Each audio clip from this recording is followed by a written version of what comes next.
ప్రభుత్వ హయాంలో వేల ఎకరాలను రియల్ ఎస్టేట్ వ్యాపారులకు సెజ్లకు కట్టబెట్టిన కాంగ్రెస్కు భూసేకరణ బిల్లుపై మాట్లాడే అర్హత లేదన్నారు.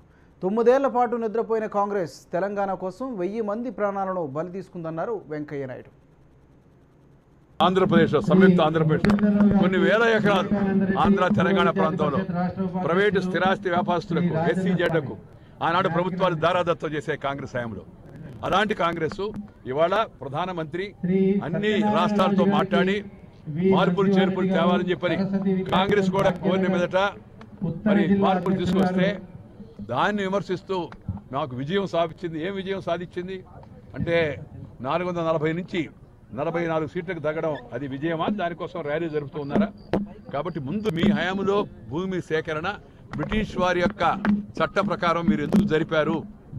ఎందుకు నష్టపరిహారం 4 రెట్లు ఇవ్వలేదు?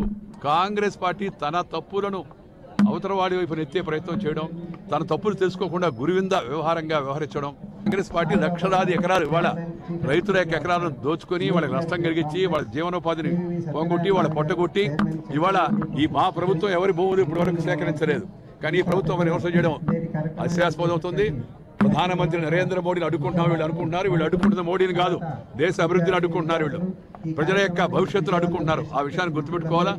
9 ఏళ్ల పాటు నిద్రపోయి 1000 మంది ప్రాణాలు పోవడానికి కారకులైన కాంగ్రెస్ నాయకులకు ఆంధ్ర గురించి కానీ తెలంగాణ గురించి కానీ మాట్లాడే నైతిక హక్కు లేదనే విషయాన్ని వాళ్ళందరూ గుర్తుపెట్టుకోవడానికి అవసరంతో ఉంది.